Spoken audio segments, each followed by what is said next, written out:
Fanatics isn't just our name, it's who we are. Loyal, passionate fans dedicated to our favorite teams and to the sports we love. That's why we're honored to be able to offer fans the world's largest collection of official sports apparel and sports jerseys from all the leagues, teams, and players you love. We feature a wide selection of gear from every league, including NFL, MLB, NBA, NHL, and NCAA merchandise, which allows us to serve fans of football, baseball, hockey, basketball, lacrosse, soccer, golf, and everything else that gets your heart pumping. Go to fanatics.com by using the QR code on your screen right now to celebrate your teams.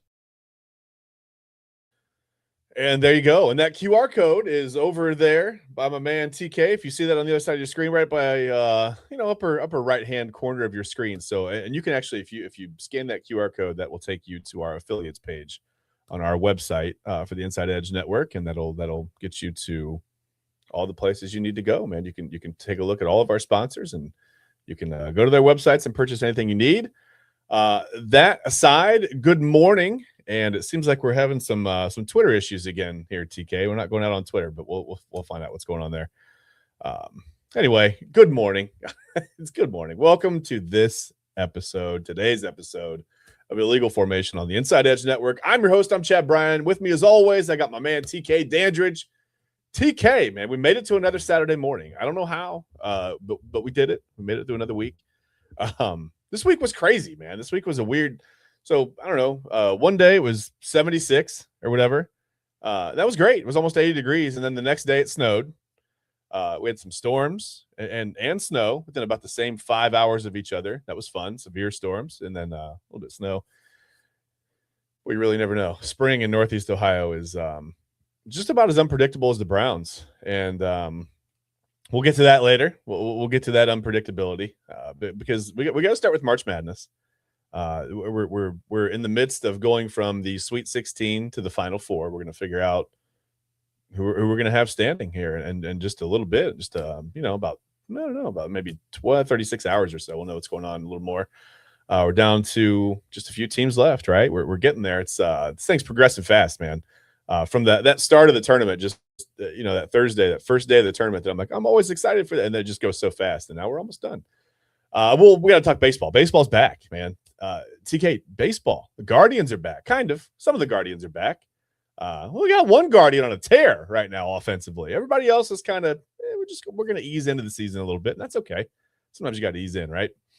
Anyway, TK, how are you doing, man? Doing quite all right, man. Ladies and gentlemen, I'd like to remind you that the start of mud spraying has finally kicked into high gear. We're going to be getting these fluctuating temperatures for quite a while.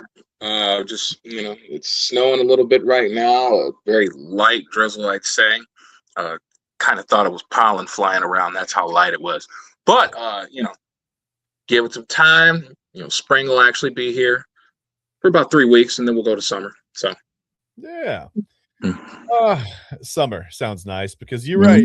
It's mud right now. It's just that's all my yard is right now. I look and I see puddles everywhere. I see water standing in places where water doesn't normally stand, and it freaks me out. I see my grass too. I just watch it. It's blowing in the wind out there. And I'm like, well, in a couple of days it's going to need mowed, and I literally probably won't be able to mow my grass until it's March 28th now. I'd say it'll be, I don't know, if we get a random 5 or 6 days in a row where it's dry and maybe kind of windy and sunny, I might have a chance. Otherwise, TK, it's usually May for me, man. And I don't like that the grass is already starting to grow. It freaks me out a bit. So, well, whatever. We can watch grass grow, or we could talk March Madness. It's really up to you. I think we'll go to March Madness. I think we'll do that. So let's just get right into it, man. Let's talk about. I'm going to put the regions up there. Put the brackets up for you. We got the East region, right? Duke takes down St. John 80-75. Good one on your screen there. So Duke is going to go to its third straight. Well, they're in their third straight Elite Eight, right? And Cameron Boozer, Isaiah Evans, Caleb Foster, all nice second half. Duke was down again in the second half of this game, TK. They were down kind of big, really. Started off a little slow. I think St. John had a 10-point lead early in the second half until their shooting kind of went cool. What happened? How does Duke keeps doing this? Duke keeps getting off to a slow start. First of all, how did they do it in this one? How did they come back? And can they keep doing this? Can they keep getting off to slow starts and coming back? Yeah, I think they need to be careful with that type of method. I understand that this is a very talented group, along with being a very well coached group. But the slow starts, man, Duke's got to do something about that. You talk about the slow start against Siena when they were down at 10 at the half, 10 or 11 at the half down to them. And they were only down by 1 point to St. John at half, but at the same time, like you had said, they had built up a 10-point lead sometime within the second half. They have the talent to withstand that, but I wouldn't take that with every team. This UConn matchup that they're going to have, hey, listen, I understand Michigan State was able to make a deep comeback on them as well. They narrowed that gap quite a bit. They got off to a huge lead against Michigan State. I think they were up, I want to say 24-6. They just kept hitting everything, but Michigan State kept grinding away. That's what you got to worry about. These teams are not going to quit by any stretch of the imagination. You got to be ready for the grit and grinders because they will come. St. John's had to put Duke on notice, like, hey, man, don't take us lightly at all. Getting that 10-point lead, and they were hitting everything. But then they get back to their inside-outside game. Cameron Boozer became a huge factor. The rest of the team followed in after him, and they were able to pull off that win and look like the Duke University that we had expected at the beginning of the tournament, whereas opposed to, them struggling in the first half and, a little bit in the second half as well. But they did a decent job of righting the ship and ultimately getting the win. Now, like I said, against UConn, they went through the same thing with Michigan State. Granted, they had the big lead in halftime, kind of lost it as Michigan State battled their way back. Their players got big minutes. They got big minutes from Cohen Carr, obviously, and their big man Fuller. He was doing the inside-outside game. He was hitting the three ball. He was crashing the boards. He had his back to the basket, got to the free throw line, was able to give them some really significant minutes down low. And they needed every bit of it. They were able to make a game out of that. Granted, they came up short. Tom Izzo coach teams are not going to take anything lightly. Win or lose, they're going to go balls to the wall every trip. And they gave us a great matchup last night. And like I said, man, Duke and UConn, man, this could easily be the best game of the tournament. I was very shocked to see Houston go down last night to Illinois, but hey, this is March Madness. This is what it's about. But yes, this Duke-UConn game today is going to be extremely vital to the entire process that is 2026 March Madness. Yeah, I mean, you see Chauncey Billings there. Chauncey Billings 53. It says Duke versus Michigan national championship. Could be Chauncey. I don't know. I mean, I've got Arizona. It could be. Wouldn't doubt it. Yeah. I would never really count Duke out. I wouldn't count this UConn team out though. But yeah, so Duke UConn. I mean, that's the matchup. When is that game? That's when is it? 5:05 today, right? 5:05 tonight. Yeah, this evening, 5:05. We'll tip off there. So, all right, well, Duke UConn for on a trip on the line and two blue bloods there. That's kind of, I guess that was the predicted matchup. You can see it's a 1-2. That's what you expect in the Elite Eight, I guess. Let's move on to the South. Man, the Big Ten teams here. I don't know. Iowa took down Nebraska. Nebraska was like kind of like the darling of the tournament for a minute. But man, here comes 9-seed Iowa, the Hawkeyes, TK. Getting it done. They beat Nebraska 77-71 to move on to the Elite Eight. It's Sunday. You know what, Chauncey? You're right. It's I forgot. Here's what happens. I lose track of my days, and I literally thought it was Sunday for a minute. So no, it's not. Yeah, it's tomorrow at 5:05. I'm sorry about that. Good looking out. You know what? You're right. I'm gonna take this pick over my pick now, Chauncey. You're paying more attention than I am. So good looking out there. And then we got, like I said, Illinois, who took down Houston. You said, I mean, the tournament for me was Illinois just shutting down Houston. Basketball, and for what it's worth, for all the teams that we see just chucking up threes, we also see some really old school basketball. That's one of the reasons I picked Arizona. I think Arizona's just got the inside out, the post game going, the old school basketball, pound it down low, and get the inside out game going. On the three, they don't really, they don't live and die by the three. They play old school basketball. That's why I like Arizona. But let's stick to the South region for now. Iowa, Illinois. all Big Ten matchup. Like I said, with a trip to the Final Four on the line. First of all, I guess we could talk about Iowa, Nebraska a little bit. Again, 77-71. You see the score. I think Iowa trailed most of this game, right? I mean, they were down. Never really too big. I think Nebraska started off quick, and then Iowa just sort of, that plotting style, man. They just got back into it, eventually took the lead and got the win. Tell me about Iowa, Nebraska, I guess, and tell me about Illinois, Houston a little bit. And let's get into this I guess the Iowa Illinois matchup. Let's talk about that. Man, just as I was getting ready to get all my corn in the basket, head down to the corn husking asshole down that Nebraska was about to have. And then they get upset by the Iowa Hawkeyes. Tell you what, man, really good game. The biggest thing for me, you look at the balance from the University of Iowa, man. You get 20 points from Sturge. You get 19 from Sage. You get 16 from Folagaris. You get 11 from Koch. You got that balance within those four men on that Iowa Hawkeyes team. And it was pretty brilliant. All the guys were able to fill in and do some of the little things that were able to contribute in the win. That was great as well. And then you think of the disparity on the Nebraska sideline. Tough shooting night for Rink Mast. Went just 4 of 15. 0 of 7 from downtown. Had 9 points in 33 minutes. Do you think you get a better performance from him? Maybe it's a different outcome. Again, you got Burke Buyuktunkel. I hope I pronounced that right. God, I hope I pronounced that right. I don't think anyone ever has. Yeah. Buyuktunkel had 2 points in 28 minutes on 1 of 7 from the floor. 0 of 4 from downtown. So you think just those two guys, you got 5 of 22 and 0 of 11 from downtown. They both contributed over 28 minutes of action, but were very non-factors in this game. Obviously, you had Bryce Sanford doing most of the heavy lifting with 25. He got some help from Braden Frager, who had 16, hit 5 3. So they did the best that they could to try to keep this going for the Nebraska Cornhuskers. But hey, it happens. Sometimes the better team goes down, and this is exactly what happened. Nebraska was not able to overcome the balance of Iowa, and they were not able to overcome their inept shooting as well, which led to the 6-point defeat. It was pretty sad. It's a pretty sad ending for the Nebraska Cornhuskers, but they did have a wonderful season. Hats off to those guys. And for the Iowa Hawkeyes, man, just another chapter of a beautiful Cinderella story type season for their university.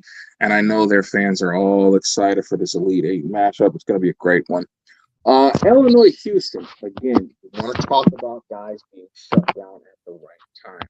Illinois came with the lockdown defense early. That was a tight first half. Very tight first half, 24-22. But when you get on a high-scoring team like the Houston Cougars and you only allow them 22 points in the first half, hey, you've done your job. More so to the point, we talked about balance. Not too much scoring in the way for either team, bro. You think game high was by Emmanuel Sharp, who has 17 for the Houston Cougars. Other than that, not too much excitement going on in the scoring department. But you did get a solid outing from David Mirkovich, who led the Fighting Illini with 14 points. Keaton Wagler and Andrei Stojakovic both had 13 points in just over 30 minutes, just under 30 minutes for Andrei Stojakovic, 38 minutes for Wagler. So you think the big one from this one, got to be aware of Illinois' defense. They can lock down anybody at any given time. They have just proven that. I think they will continue to show that. I definitely think this Iowa-Illinois game is going to be a bloodbath. It may not be the glitz and glamour that Duke and UConn is going to be. I'm sure everybody's going to be raving and ranting about that. But this Iowa-Illinois game, folks, pay close attention to this one because it could get ugly. This could be one of the lowest scoring games of the tournament. I definitely think there is a chance that we get, if you happen to see that line and it's anywhere above, 140, take it. Okay. Just take the under, because I definitely think it's going to be one of those types of games. All right. Feels like a 55-50 kind of a game, doesn't it? Mm. Like I said, man, some old school Big Ten basketball. Just kind of, I would say the inside out game going on, but it's mostly just the inside game, right? Not a whole lot of out. That's okay. You'll have that. You will have that. Yeah. So Iowa, Illinois, they will meet. I'm gonna try to take a look. That is 6:09. That's Saturday. That's today. I know what day it is now. I understand what day of the week it is. I know that today is Saturday, and I see that game is Saturday. That's today. I know that. So that's fine. We're gonna move on. Let's go to the West region. This is where my team. This is not my team. I can't say that. That would be very front runnerish of me. But the team that I picked to win it all, okay, Arizona, looked pretty good, impressing against Arkansas. You see the 109-88 in there to get to the Elite Eight. I can talk. I promise. I'm going to say words usually. And Purdue taking down Texas. The 11 seed kind of sliding through. Texas got hot at the right time, right? They almost got it done against Purdue. But they go down 79-77 to yet another Big Ten team here. So I don't know that Purdue has a whole lot of a shot at beating Arizona right now. Arizona's on one. Anything can happen. But yeah, there you see Arizona. Like I said, they took down Arkansas 109-88. I guess tell me a little bit about that first. TK, tell me about anything that caught your eye on Arizona, Arkansas. We could talk about Purdue, Texas, and then we'll get into this Arizona Purdue matchup again. The 1-2 matchup, right? The Final Four in the West. All right, what caught my eye about the Arizona Arkansas game was seeing exactly how easily they can score. And just you talk about balance. I talked about balance a lot in this show. Arizona probably had the best display of balance within their team. You think of what Koa Pete was able to do. He lead the team with 21 points. Had an efficient game, 8 of 11 from the floor. He had 21 points. Didn't lead the team. My apologies. Braden Burry led the team in scoring. He had 23. He was 7-11 from the floor, 2-4 from downtown, 7-8 from the free throw line as well.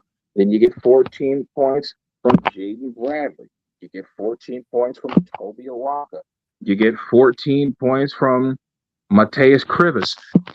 Listen, these guys came to outwork the Arkansas Razorbacks in every single way.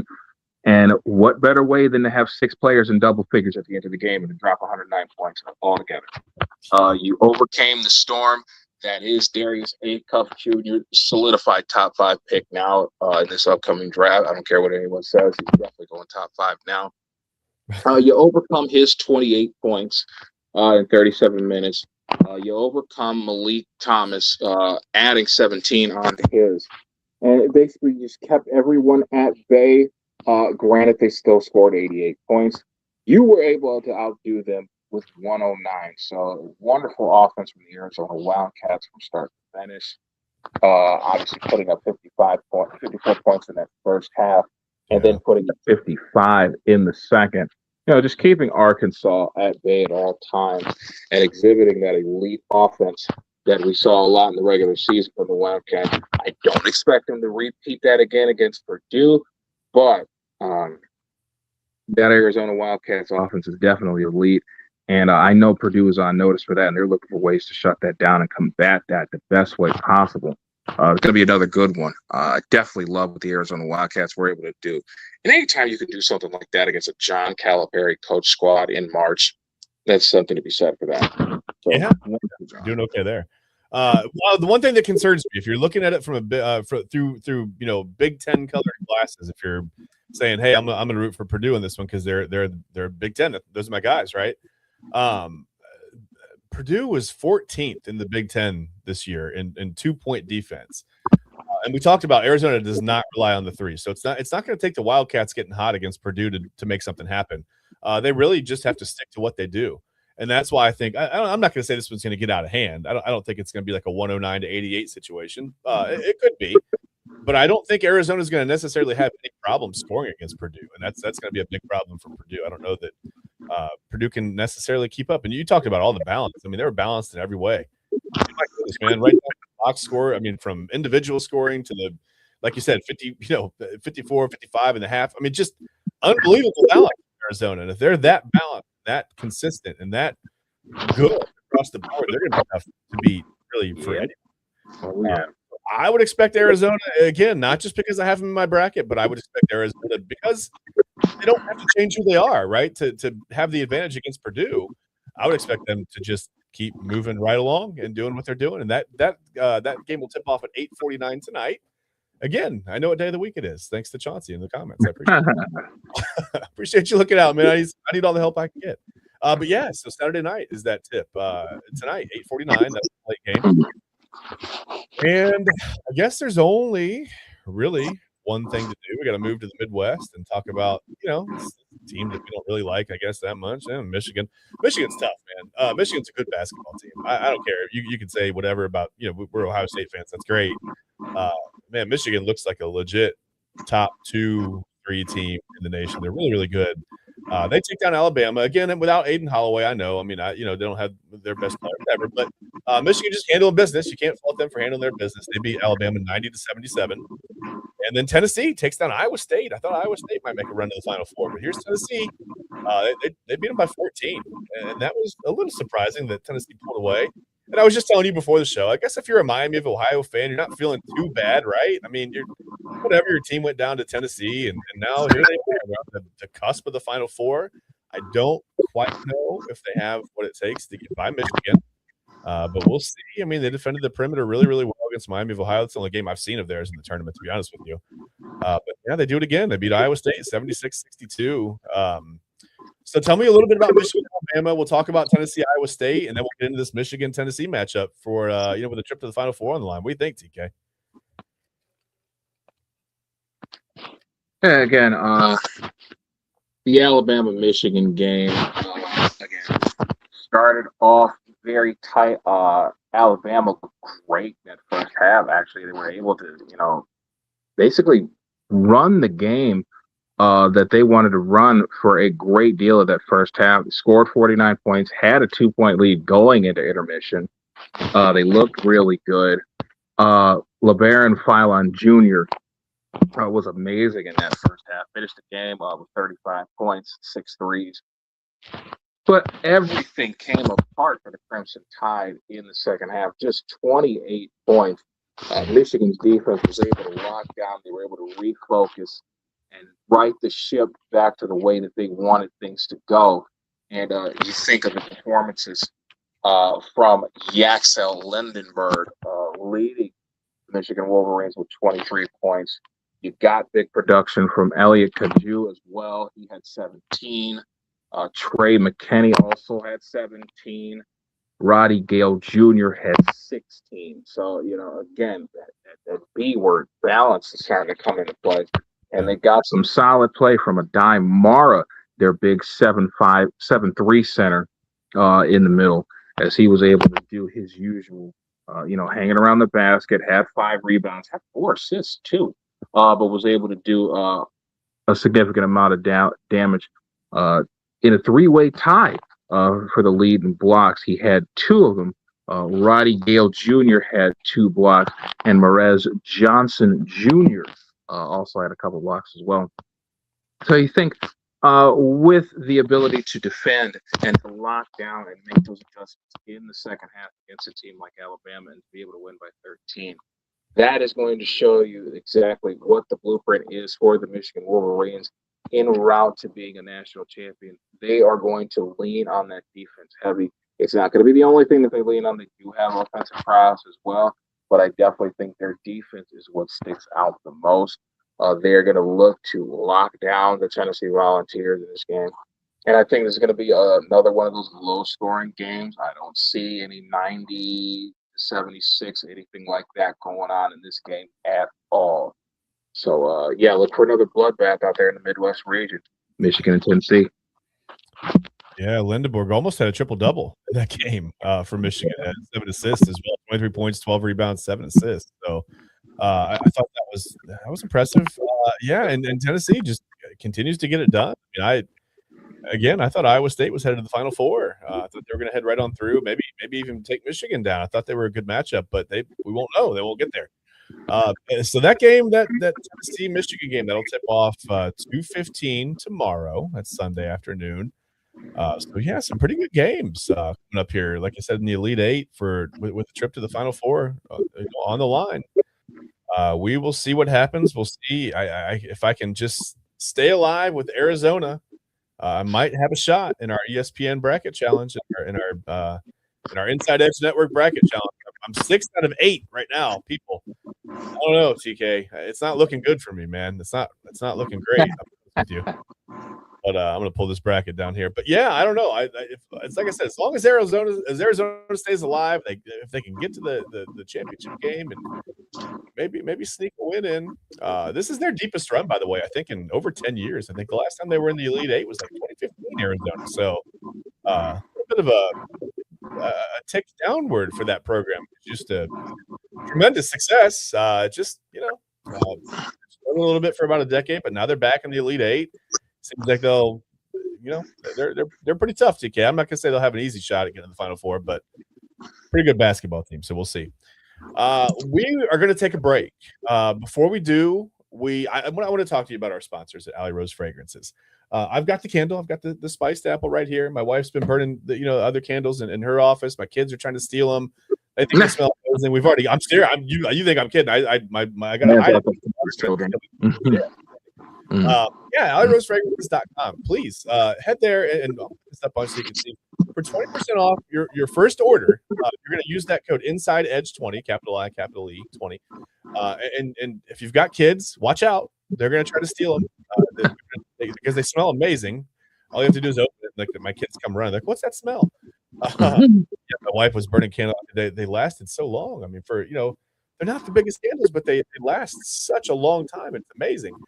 They smell absolutely amazing. TK, cruelty-free, vegan, all natural ingredients. Things handmade right here in Charlotte, North Carolina, United States, right? Charlotte, North Carolina. The body mist, homemade as well. Everything homemade at AlleyRoseFragrances.com. Right by hand. So that's amazing. You're helping a small business. And like I said, my kids, they make great gifts. We wrapped one up and we put it in a bag. We gifted it to my teacher. It was her birthday, so we gifted that to her. She wrote a thank you note, said it smelled absolutely amazing. She was impressed with it. And the shipping turnaround time was something that got me, TK. We ordered our candles. I say this all the time, but it blows my mind. We ordered them on a Friday night, and the small business like Alley Rose Fragrance had them to us by Tuesday afternoon. I just thought that was really, really impressive. So, if you're looking for great gifts, listen, it's spring. Soon it's going to be. I know it's snowing this morning. We talked about it. But I mean, eventually we're going to be able to. We'll probably be able to open our windows, right? So yeah, you're going to want to light an Alley Rose Fragrances candle, open the windows, get the nice smell wafting all through the house. Your kids are going to come running. They're going to try to steal it. Make sure the candles aren't lit when they steal it. That would be bad. But yeah, please visit our sponsor. Again, it's AlleyRoseFragrances.com. And there's that code again, Inside Edge 20. That is for 20% off your first order. And please go see them for any candles, any body mists, whether it's for you, for a gift for a loved one. Your children's teachers are going to love them. Everybody's going to love them. Everybody loves a good candle, right? Everybody loves a good candle. So please visit our sponsor at AlleyRoseFragrances.com. As I said, we are going to take a break. We'll be back in about, give us like 5 minutes here on the Inside Edge Network. We'll be back. We're going to talk some baseball when we get back. We've exhausted our March Madness games. That's all we've got. That's it. We're down to just a few teams left. So that's why they call it the Elite Eight. It's only 8 teams left. So we're going to get we'll talk some baseball, talk some Guardians. Like I said, some Guardians are off to a hotter start than others offensively. That's okay. It's only 2 games. We're not going to try to cut Jose Ramirez or anything because he's one. We're good. We're going to let him heat up. Then we know the Guardians typically get going when the weather warms up anyway. That's when Stephen Kwan starts to go like he goes down and the Guardians go up. It's weird. I don't get that. But that's okay. We'll see what happens with that. But like I said, give us 5 minutes. We'll be back on the Inside Edge Network.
Whether you're searching for a baseball autographed by your favorite World Series slugger, a signed football by an iconic Hall of Famer, or the jersey of a world-famous soccer star, you've come to the right place.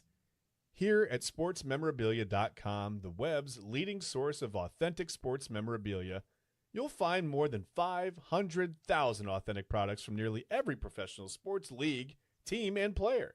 Not only will you find your next prized sports possession with ease thanks to superb customer service and tremendous site experience, but you'll have the satisfaction and peace of mind that every product listed comes complete with a certificate of authenticity and is fully backed by the sportsmemorabilia.com lifetime authenticity guarantee. Well, there you go. And we're back. Kind of. Now we're back. Hey, we're back. We made it. So baseball's back as well. We appreciate you for being with us on the Inside Edge Network. I understand we're having some issues on Twitter. I don't know why we're having this problem again, but this has arisen again. I can't understand why this is continually a problem. This is the richest man in the world, TK, and he can't handle his own social media site that he had to buy and ruin for everyone. So that's fun. But here we are. So baseball's back. Like I said, the Guardians are back. Some people are off to a little bit of a slower start at the plate. Others are not. TK, if Chase DeLauder, if he can stay healthy for the Guardians, right now, let me check my notes. He's on a pace to hit 243 home runs this season. I don't know if he's going to get there. Probably not to 243, maybe around 220 or so. But what a start for Chase DeLauder, man. I mean, we talked about, in spring training, he was looking good, especially the last game against Arizona, hits a couple of home runs, hit the bottom center, and you're like, man, if DeLauder can just stay healthy, hopefully the regular season can start like this. The regular season has started like this. DeLauder, unfortunately, 3 solo home runs, right? They've all, whatever, they've nobody on base, and that's okay. He can't help that. But yeah, DeLauder off to a scorching start right now. I mean, 444 with 3 home runs in 2 games. You can't really beat that. The rest of the offense has been right? I mean, they're 1-1. The game last night was interesting. I thought Gavin Williams pitched okay, but he walked 6 batters. So that's not really that's not gonna serve you well in the major leagues. I mean, he only gave up 2 hits over 5 innings, but you saw walking 6 batters, give up 3 runs, right? Despite striking out 7 as well.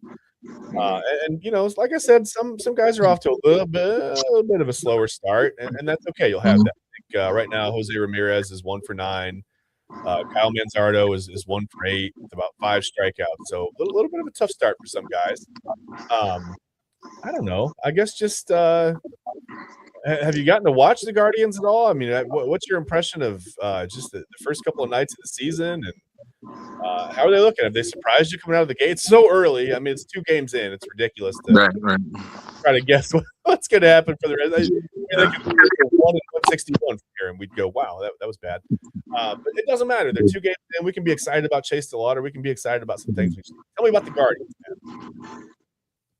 But yeah, we were a little worried about Chase DeLauder and that wrist injury. We're like, we're not expecting anything crazy early on, but obviously that first game of the season, he bangs home the 2 solo home runs, and huge in that 6-4 win over the Seattle Mariners. But then you get to the second game, and of course things fell apart a little bit.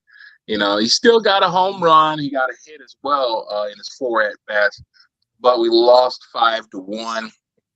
So that was a bit of a tough one.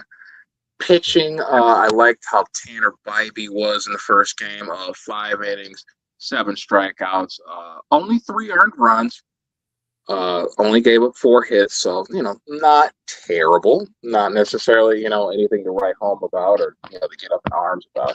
Definitely wasn't the Logan Allen showing at the end of the preseason or at the end of the spring training. And Gavin Williams was able to follow it up with another 5 innings, 7 strikeout performance, 3 earned runs as well.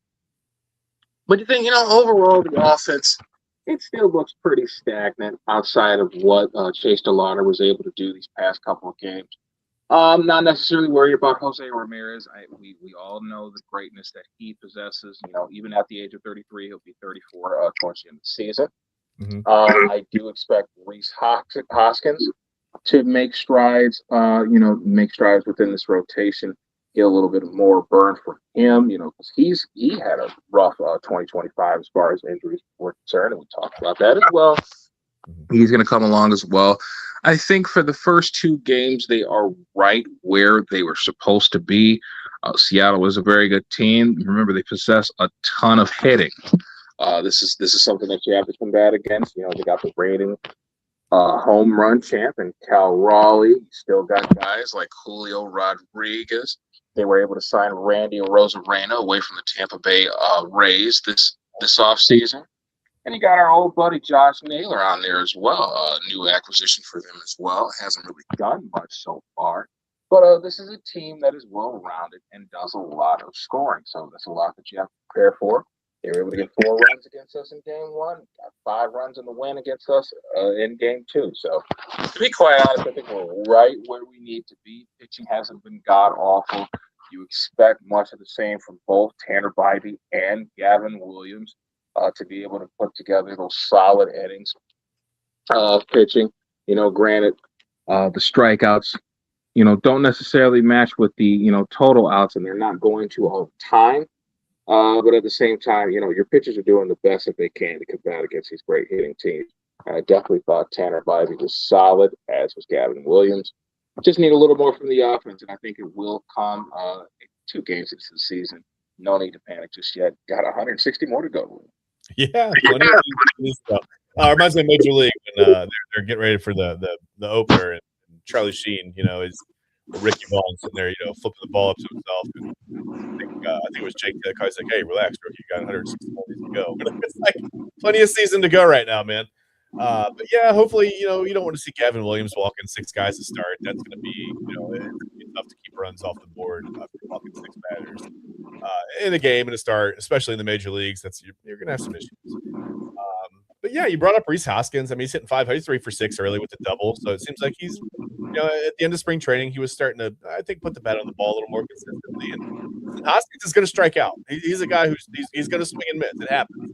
But he also, if he's healthy and he plays 135, 145 games, he's going to hit you 25, 30 runs. So as long as he can get it going early, and a lot of people are thinking that Hoskins is going to be released early on by the guy. I don't see that happening. I don't know where that comes from, but yeah, I think Hoskins can give you a lot. Just nothing else. Like I've said, he's the right-handed power bat that kind of helps balance it out because they've got a ton of switch hitters, ton of lefties. They're very, very left-handed heavy in that lineup, and they're pretty susceptible to teams right in their own division, like the Tigers with Tarek Skubal and Framber Valdez at the top of their rotation, 2 lefties. So I think you want to keep Reese Hoskins around really at all costs, despite even if he gets off to a slow start. I think you want to keep him around and see what he can do, see if he can develop. Boy, I said, Thursday night on Inside Edge Primetime, we went a little bit early. We went 9 o'clock because the first pitch of the Guardians-Mariners game was at 10:10 out in Seattle for opening day. And I had said, I told Eli on the show, TK, I don't know if you saw it. I said, hey, look for Cal Raleigh there's going to be a regression to the mean a little bit. And I don't mean like, he's going to completely fall off the face of the earth, right? But I was like, I don't think he's going to hit 60 home runs again. And it's been a rough start, man. This Guardians pitching, Cal Raleigh started off 0 for 7 with 7 strikeouts, TK. So while you've got DeLauder on pace for about 243 home runs, we saw, it's always fun to do at the beginning of the year. Right now, you've got Cal Raleigh on pace for about 500 strikeouts, man. What do you think? Do you think Cal Raleigh is going to strike out every single at bat? I'd imagine he's going to run the ball at some point. But yeah, I mean, tough start. I mean, 0 for 7 with 7 strikeouts. It's got to be frustrating when you come off a 60 home run season. Now, literally, have not put a ball in play. You think he's got to be a little bit frustrated, maybe even pressing a little bit. But like you said, it's a long season. He's going to get going. But man, that'll be a little frustrating, right? Very frustrating, even in so many words to say shocking for a guy like Cal Raleigh to be struggling so immensely, to start the season. But again, it is the start of the season. Yeah. I know a lot of guys really like to, get their feet underneath them, get them wet a little bit, soak them. and just try to feel your way throughout the season. It's 162 damn games. Obviously, not every game is going to be great.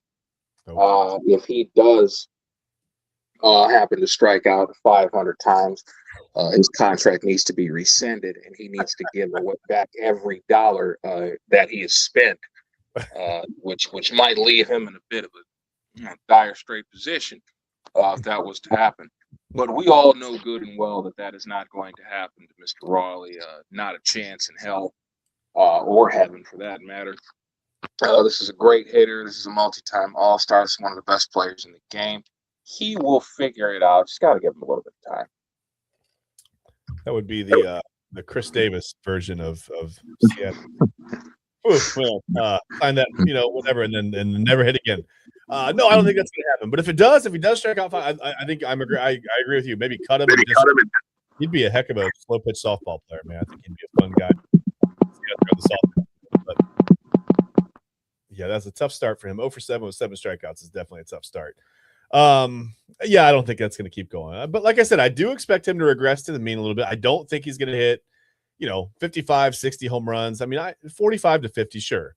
But I don't think he's going to approach 60 this year. And I could be wrong. I think that was a kind of a one-off thing. And that's a once in a lifetime type of deal, man. 60 home runs was pretty impressive last year. I don't know that we'll see that again this year. Is there anything else that's catching your eye about the Guardians this year? I mean, it's only 2 games in. Again, I think the starting pitching needs to, maybe a little more crisp. Gavin Williams with 6 walks last night was a bit concerning. You don't want to see that going forward. I mean, when a guy, you're looking at Tanner Bybee and Gavin Williams as being like the 1A, 1B of this starting staff, right? You don't want to see your ace go out there and walk 6 guys in 5 innings. That's putting a lot of extra guys on base. When you play teams like Seattle, they're going to take advantage of that. Kyle Raleigh starting 0 for 7 with 7 strikeouts. I mean, they're going to score runs in those situations. Right. Can't do that against the Tigers. Can't do that against, well, really almost any major league team. You can't do that. So they've got to sharpen that up a little bit, right? Oh, absolutely. I hate to bring up old stuff, but this kind of makes the trade of Shane Bieber seem a bit premature, because you think, granted, you have solid pitching with both Tanner Bybee and Gavin Williams, like both guys, but I don't think they are necessarily of the echelon that Shane Bieber possesses, and I'm sure Toronto got a first-hand look at that as soon as he arrived and put on the uniform. So that's going to be something that we're going to have to overcome. You still got to see what's going on with the rest of your bullpen. Obviously, Logan Allen left an awful taste in your mouth that not even the finest of toothpaste can seem to erase, that or salt water. So you got some things to think about as far as that rotation, the rest of the bullpen. Again, it's a long season. Hopefully, it doesn't come to this, but yeah, we gotta tame the walks a bit. Too many walks. You think you get 7 strikeouts, but at the same time, how many walks do you have? Do you have as many walks as you do strikeouts? Kind of cancels it out a little bit. I'm sure these guys are very aware of that, and they're going to do everything that they can to probably tame that. But again, that's probably going to have to come with time. So we got to focus on that for sure. Well, we've got plenty of it. When you mention time, we've got 160 games left. I don't think it's time to panic or hit the alarm. I did say again, I told Eli on the preview on the Guardians. What was the Guardians pregame show on prime time? I said this is kind of a team that they don't have a lot of the depth that some of the other teams, Dodgers, the Mets, whatever, deeper farm systems, deeper, even deeper at the major league level. Dodgers they can afford more. But the Guardians are going to have to make moves quickly. If they see guys struggling, Kyle Manzardo starting off, tough, a bunch of strikeouts, 1 for 8, 5 strikeouts. If that keeps going, they're going to have to do things to get certain guys, basically Travis up here a little bit earlier than they want him to, just to try to infuse something into this offense, into this lineup. You don't worry about guys like Jose Ramirez. The slow start is the slow start or whatever. And I know he's the cornerstone of the lineup, but so I think it looks bad when you get off the first 2 or 3 games in a row, but everybody has a 2 or 3 or 4 or 5 game stretch like this during the season. I mean, it's baseball. You're not going to hit every day, like you said. But maybe it looks a little bit more of it's just a little more, I guess, urgent when you start off this way. But we don't worry about Jose Ramirez here. We know he's going to get going. We know that Stephen Kwan's going to get going. You hope Kyle Manzardo. It seemed like he had turned the corner last year. He had quite a few at bats down the stretch. I mean, the 27 home runs seemed to indicate that he had made some strides. So just a tough start. I mean, it's only 2 games. Let's take a break. That's enough baseball. I was going to say the Braves won last night too, 6-0. That's all. So I got my Braves in. But let's take a quick break. We're going to take a 5-minute break. Let's hear from a couple of our sponsors first. We're going to hear from sportsmemorabilia.com. We're going to hear from W Energy drinks. Then we're going to take a break. When we get back on the other side of the break, we'll hear from Monster Moments. And then we will finish this thing out with some Myles Garrett talk, because the Browns, TK, we say it all the time. They always find a way to stay in the news somehow. It's rarely good news. I can't think of any time when I've just been like, wow, the Browns really killed that, whatever that is. Man, it's been a long time since I've said that, other than momentum, joy, happiness, positivity. Yeah, they kill those things. But I would like to say, I would love to have the Browns come out and have a press conference where I just go, man, this organization is like on the right track. Look at this. Like, they figured it out. We would all love that. Man, wouldn't we love to see it? They turned the corner. They know what they're doing. They've got a plan. Instead of just go, what the hell are the Browns doing again? Like, why are they doing this? So again, let's hear from sportsmemorabilia.com. We'll hear from our friends there. We'll hear from our friends at W. We'll take a quick break. When we get back on the other side of the break, we'll hear from Monster Moments, and then we'll be back with you with just a few minutes of Myles Garrett talk, and then we have to get out of here. It's been almost an hour already, TK. Time flies when you're having fun, man, and we're having a blast. So give us just a moment here. We'll be back with you. We'll talk some Browns. We'll talk some Myles Garrett, and then we'll get you out of here. You can enjoy the rest of your Saturday. Give us just a moment on the Inside Edge Network. Whether you're searching for a baseball autographed by your favorite World Series slugger, a signed football by an iconic Hall of Famer, or the jersey of a world-famous soccer star, you've come to the right place. Here at sportsmemorabilia.com, the web's leading source of authentic sports memorabilia, you'll find more than 500,000 authentic products from nearly every professional sports league, team, and player. Not only will you find your next prized sports possession with ease thanks to superb customer service and tremendous site experience, but you'll have the satisfaction and peace of mind that every product listed comes complete with a certificate of authenticity and is fully backed by the sportsmemorabilia.com lifetime authenticity guarantee. Clean energy, bold flavors, no jitters. See why people won't shut up about Dubby. Clean energy, no jitters or crash, helps you lock in and focus. Over 15 absolute fire flavors to choose from. Visit dubby.gg and use promo code InsideEdge10.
Mosser Moments Photography is a husband and wife wedding photography team based in Cleveland, owned and operated by Ryan and Hallie Mosser.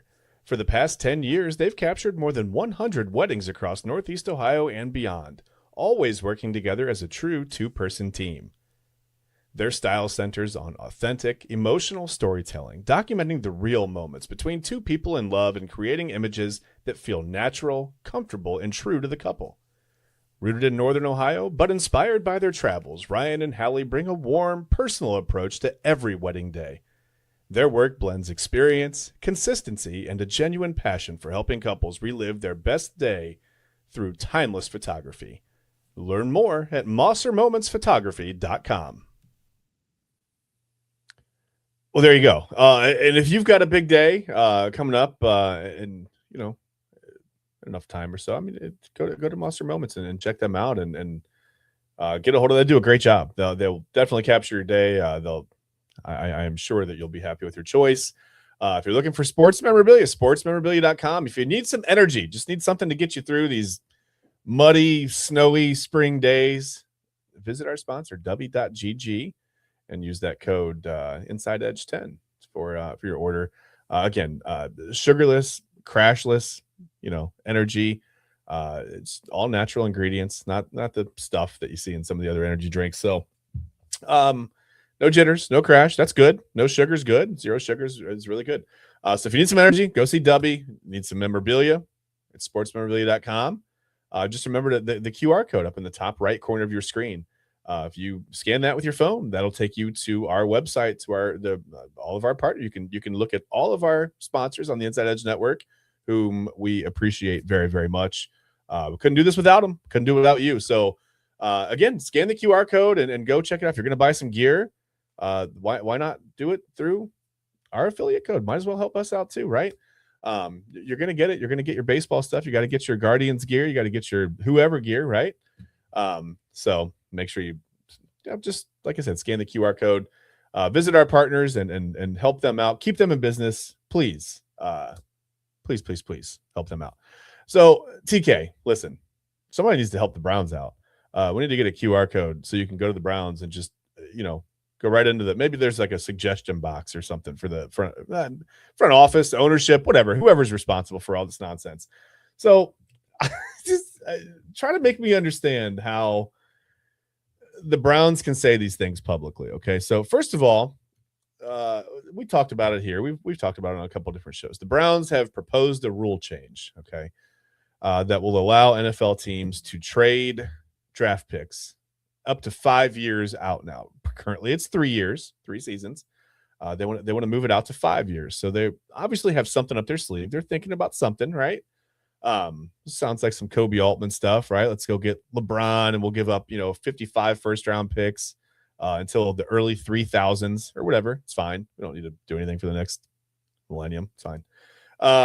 So they do. First of all, that's in the works. They're doing that. Then they restructure Myles Garrett's contract and everything that I can see. Yeah, there's a little bit of benefit to him. He gets his money, whatever. But mostly I see the benefit going to the Browns. I mean, it just seems like there's less of a cap hit now if they were to trade him, right? But the Browns say, no, we're not doing that. I'm going to read you a quote from Mike Garofalo. He was on Good Morning Football on the NFL Network on Friday. And this is a quote directly from Mike Garofalo speaking about even Adam Schefter said, I called the Browns. They say they're not trading Myles Garrett. Mike Garofalo said it was, quote, it was not on the table last year, right? It's not on the table again this year. The Browns are saying that they're not going to trade him, meaning Myles Garrett, and they've promised us, meaning the media, I'm assuming, that we're not going to look dumb if we say that. So we'll see, end quote. That's Mike Garofalo saying, nope, the Browns aren't going to trade him. Adam Schefter says, nope, Browns aren't going to trade him. But everything that the Browns are doing, TK, says we're going to trade him. I don't know what to expect anymore. I wholly expect the unexpected from this organization. I can tell you that.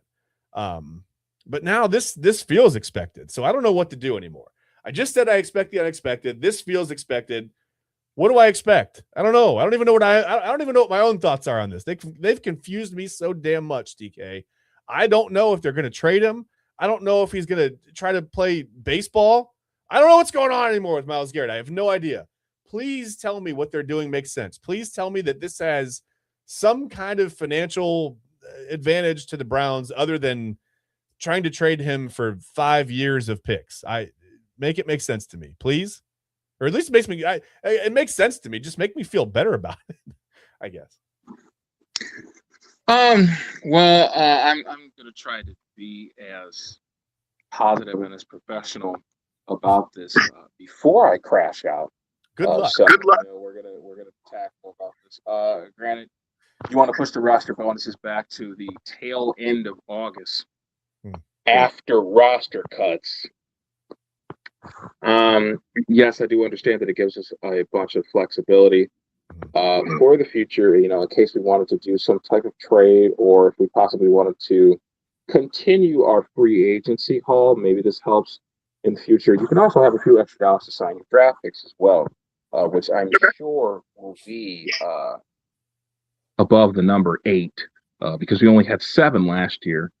I definitely think at the very least we come out with 8 new rookies, drafted rookies on this roster. Depending on what happens with the UDFAs, we struck pretty well last year with UDFAs. Isaiah Bond, Aiden Huntington, to name just a couple of guys. Yeah. But with this, it does make cap flexibility more relevant for us. If we did want to make a couple of under the radar moves, either before or after the draft, that may help. Now it's time for the crash out part, because I ain't got too much time to do all this bull jiving. No one moves like this unless they are planning to do something. You guys are sitting up here proposing rule changes, and you ain't even changed the overall trajectory of your goddamn franchise. But here the hell you go trying to tell the league what the hell to do. This is too damn obvious. Either Flash Garrett or Denzel Ward, who has been playing football in Ohio ever since he was a jit. They are both on the trading block. I do not care what anybody says. This reminds me a lot of when Vlade Divac, the former general manager of the Sacramento Kings, and obviously we all know him as a Hall of Fame center. Don't mean that in the context of Shaquille O'Neal or Wilt Chamberlain. Don't want to disrespect those guys or have, the big men ordinance, coming after me or whatever the hell. Because, they saw what the hell they did to Bill Walton, and that was unwarranted, by the way. But anyway, when Vlade continued to say, we're not unloading DeMarcus Cousins, and then not even a week later, he's in New Orleans, shedding tears at, some random bar in Sacramento or wherever he was, that was a sad video that he went to talk to the fans. He really enjoyed being in the city of Sacramento. Really enjoyed being a part of that franchise. He knew the level of love and admiration that he had from that fan base. They loved him to pieces, and he loved them back. He just hated losing. All of the coaches that they had to go through. Eric Musselman, you remember Mike Malone before he became the Mike Malone that we know today. Mike Malone was just a regular guy out there in Sacktown, just wasting away.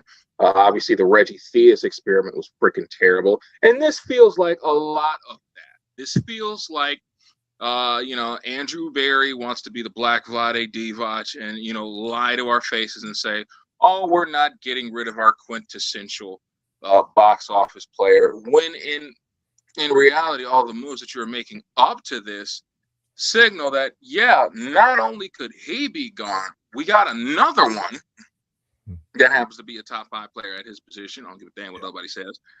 That we could also unload as well with this possible 5-pick rule. Now, the thing is anybody going to be stupid enough to give us that type of leverage? Because Myles is 30. He will be 31 at the end of the season. Yeah. Denzel Ward is 29 or 28. He will be 29 in April. So who's going to be dumb enough to give us those 5 ones that we're looking for, or whatever the hell it is that we're looking for? I don't think anybody's going to be that stupid.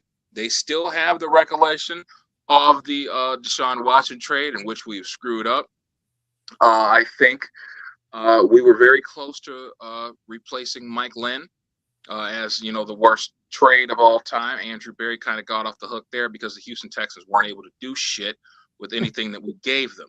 And obviously, as you know, Mike Lynn basically gift wrapped 3 Super Bowls for the Dallas Cowboys in the early mid 90s. So Yeah. and I guess Andrew's off the hook there somewhat, but we still have a big memory of this trade. Not to mention, we owe like what, $85-90 million in dead money. I mean, Yeah. I heard Jarvis Landry talk the other day. I'm surprised we don't owe him any dead money. We still owe money to Dalvin Tomlinson and Sheldon Richardson. Yeah. What the hell are we doing? What absolutely the hell are we doing? And now we have this coming along. I honestly hope for our sake that the NFL just kindly tells Jimmy and Andrew, hey, you guys won 5 games last year. Shut the hell up with the rule changes. You might want to change some of your rules of how you go about maintaining your franchise day in and day out, because you are 2 of the goofiest SOBs in the NFL. Man. I definitely think Woody Johnson is still the lead goofy in the NFL, but Jim ain't Jim sure hell ain't far off, and neither is Andrew. So, with the rule changes, guys, listen, all this fiddling around, we're making a rule, but we are the exception to the rule, and we shouldn't be making exceptions to any goddamn thing, especially when you've won 8 games in 2 years. It shouldn't be an exception to nothing. So yeah, it's just a whole lot of goo gog, a whole lot of horse shit that nobody wants to hear. No one wants to hear it. Yeah. But at the same time, it's like, listen, I would rather you get this trade done before the draft instead of elongating things. This is in a way I find it unnecessary, because at the same time, why are we restructuring the guy who just broke the damn sack record? We're restructuring his contract. Yeah. For what? So yeah, it's I won't say it's as clear as day that 95 is out of here, but I definitely think it makes the most sense to help him pack and get him out of here as soon as possible. If you find a team stupid enough to give you the 5-1, which I do think he is worth, but as we have seen and as we have been proven time and time again, pass rushers do not win football games, especially if your offense is absolute horseshit, which it is. Now, I do have confidence in the young man, Shedeur Sanders, whether he changes his jersey number or not. I hope he doesn't. All them poor people that done spent all that money on their 12 jersey, and here you go try to switch to 2 to the very next season. How dare you? How dare you? But anyway, I do have faith that the offense will improve. I definitely think Shedeur Sanders takes a leap forward. Hopefully we don't run Quinshon Judkins into the ground and we get more of the good stuff that he got us last year. Yeah. Hopefully somebody arises from this receiving core. I know we've been unnecessarily hard on Jerry Jeudy. Son, you've dropped 26 passes in 2 years here. 26 that were allocated to you. I'm sure there's more. And we can find more easily if we look through the highlights. But anyway, you need it's only about 34 targets. listen, my God. I mean, the crazy thing is, I don't even remember him dropping all those passes in 2024. I just remember all the bombs that Jameis Winston would hit him with, all those intermediate to deep balls that he would hit him with, and he was just gone, especially when he destroyed Denver on the Monday night game. Granted, it was a loss because Jameis can't stop throwing to the other team. But, other than that, it was a great season for him. At least he was completing most of his passes to somebody, TK. Yeah. Somebody catching him. Yeah. Somebody. But, just the massive step backwards last year in 25 is what has me worried, which is why I have been adamant with the Browns to please just draft Cadillac Tate if he is there at the number 6 overall pick. There is no need to overthink this. People continue to say that this wide receiver class is deep. Sir, the offensive line class is even deeper. Take the wide receiver. Just do it. Back to the Myles Garrett trade. As much as it's going to hurt to see a legendary defender like him leave, I think it's going to happen. I think it's going to happen. You do not move in this way unless you are planning to do something that circulates around moving him, acquiring draft capital, and I'm sure at the very least, a team will give you 3 1s for 95. Yeah, I think that's fair. 3 1s, maybe a couple of 2s, a 3, something if you can get it. I don't know. I mean, you gotta try to figure out what it's going to be worth. Typically, when you're an organization, a franchise, a sports franchise, you want to trade from a position of strength. And I'm trying to look up and down the roster, and I know the defense is really good, right? And it hurts to see Myles Garrett go. Again, like you said, unfortunately, quarterback pressures and sacks don't turn into wins here anyway. So the only real strength that I can see over the last couple of seasons for the Browns is losses. They've got 26 of those. Maybe we can trade some of those losses. I don't know. Maybe we can get rid of some of those first round picks. I don't know, man. Like you said, I unfortunately I do think this is the way that it's headed. I think Myles Garrett is on his way out. You said it best. I just don't think you do this. You just don't move like this unless you're going to do something with it, right? I can't imagine the Browns would propose a rule change and then not address that in any way. That would be by far maybe the most bizarre thing that they've done. And that's saying a lot about this organization. Saying that the Browns have done something more bizarre than anything else that they've done, I think is really that's a powerful statement. So then again, I wouldn't be surprised, TK. Whatever. I think we should probably trade from a position of strength here. We need to get out of here. We've been here a little over an hour now. But listen, enjoy your Saturday. TK and I will see you tomorrow morning at about the same time we start, about 11 o'clock on the Sunday Sports Show. We'll have our buddy Ryan Mosser with us. We're going to talk some more March Madness. I mean, by then we'll know a little bit more about the Final Four. We'll have a couple of games under our belt, so we'll be able to get into that. We're going to talk some more baseball. There's baseball going on all weekend. The fun thing about baseball is there's baseball every day, right? Even on the off days, you get a Monday, you get a whatever, Wednesdays, Thursdays, travel days, whatever. There's always somebody playing, right? There's at least one game normally during the season. So we've always got something going on during baseball season. We'll always have something to talk about there during the year.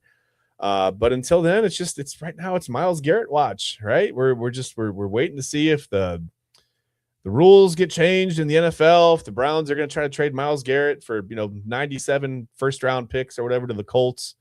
Maybe we can get them again. It's they gave us the first round pick for Trent Richardson back in the day. That was one of the most puzzling returns that I've ever seen. But hey, whatever, it worked. They got a first round pick, didn't do much with it, but that's fine. That is normal for the Browns. So listen, we appreciate you guys. TK is going to leave early. He's out. He said, I'm not going to listen to your outro. I'm gone.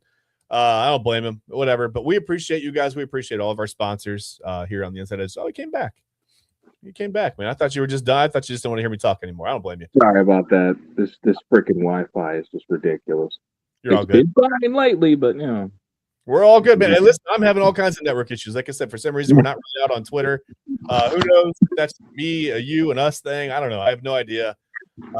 Whatever. We'll figure it out. Or we won't, because it's not really our problem to figure it out. We got to get Elon Musk on that. Come on, man. Figure it out. We need to do it. Let's go. But anyway, we're out. Thanking our sponsors, AlleyRoseFragrances.com. Make sure you head there and use the code InsideEdge20 to save 20% off your first order. Of course, Fanatics, sportsmemorabilia.com, Mosser Moments, W.GG, W Energy Drinks. Use the code InsideEdge10 there. And just other than that, like I said, you've got the QR code up at the top right of your screen. Make sure you scan that on your phone.